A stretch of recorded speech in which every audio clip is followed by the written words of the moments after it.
I was raised on bagels, bodegas, and the background buzz of the A train rattling beneath Brooklyn pavement. My name's Nia, and if you asked anyone in Bed-Stuy about me, they'd probably say I'm that loud, fast-talking girl who knows how to negotiate rent down and make the best jerk salmon on the block. But none of that mattered the day I stepped into my fiancé's family home in Macon, Georgia, wearing my box braids like armor, my hoops like shields, and a whole lot of prayer packed in my carry-on. Jason and I had been together 2 years. Me, Black, Brooklyn-born, an entrepreneur with a digital brand and fire in my walk. Jason, white, soft-spoken, the son of a Southern Baptist pastor from Macon, Georgia, blue-eyed, gentle, the kind of man who apologizes to chairs when he bumps into them. We met at a pitch night in Atlanta. I was launching a platform for Black-owned bookstores. He was building a faith-based fintech app. He said I looked like power wrapped in poetry. I told him he was way too calm to survive a summer in Crown Heights. It worked. It really worked. Opposites? For sure. But love? Oh, it was loud. It was real. And it felt bigger than the zip codes that raised us. So when he told me it was time to meet the family, I was like, bet. How bad could it be? They knew about me. They called me Darlin' on FaceTime. His mama once mailed me a pecan pie and said she couldn't wait to hug my sweet little neck. I booked that flight faster than a MetroCard swipe. I didn't know sweet could have so many layers.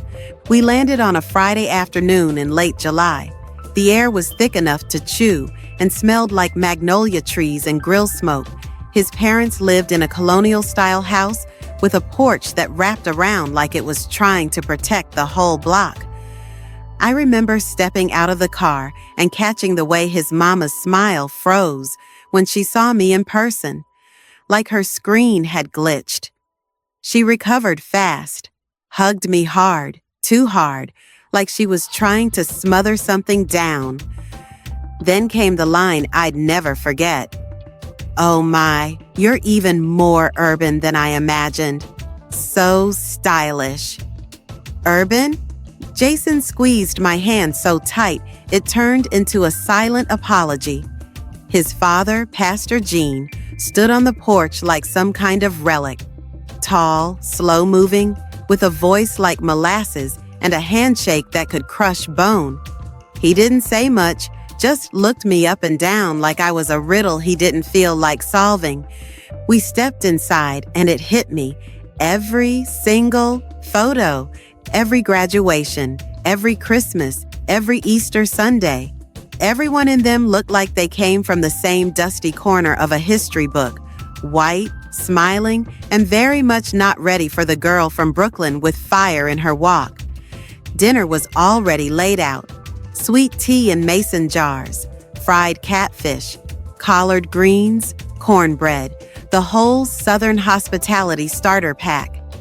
I sat down next to Jason, offered to help his mama in the kitchen. She waved me off, then leaned in and whispered, "You're our guest, baby. We don't expect you to do all that." But the way she said you, I felt it, like I'd shown up to prom in jeans. It all came undone over sweet tea. Jason's older brother, Chad, an ex-military current CrossFit evangelist, asked me if I preferred Kool-Aid over sweet tea because that's what y'all drink up there, right? I laughed, thought he was joking. He wasn't. Then Jason's mom asked me if I ever worried about raising biracial kids in that kind of environment. You know, Brooklyn, with all the rap music and protests. And that was when Pastor Gene, who'd been silent all through grace, said, Now, let's not get political. Let the girl enjoy her cornbread. Though I will say, times were simpler when folks married their own." Jason dropped his fork. I dropped the smile I'd been faking since touchdown. I locked eyes with him, waiting, hoping, wishing he'd say something, anything. And he did. But it wasn't what I expected. He cleared his throat and said, Can we not do this tonight? Please? Not, that's unacceptable. Not, she deserves respect. Just, not tonight. I excused myself and walked out onto the porch. My hands were shaking, and the Georgia night air didn't cool me down. It only made me sweat harder. I pulled out my phone, ready to book a flight home. Screw the whole weekend. And that's when someone joined me. It wasn't Jason. It was his little sister, Lily, 17. All freckles and curiosity. She stood beside me for a second before saying, "They don't mean to be mean. They're just slow, like the tea." I looked at her, stunned. She looked away, embarrassed. "But I think you're cool," she added. "You're different, and I like different." It wasn't much, but it was something. Later that night, after everyone went to bed, Jason came into the guest room. I thought he was going to comfort me, maybe apologize. Instead, he asked if I could just be patient with his family. "They're trying," he said. Trying. The same family that reduced me to skin tone and stereotype over supper. I sat on the edge of the bed, staring at him like I didn't know who I was looking at anymore. "Are you trying too?" I asked. He didn't answer, just looked away. And that's when it hit me. Love can survive a lot.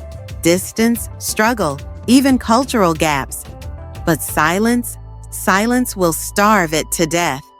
To be continued.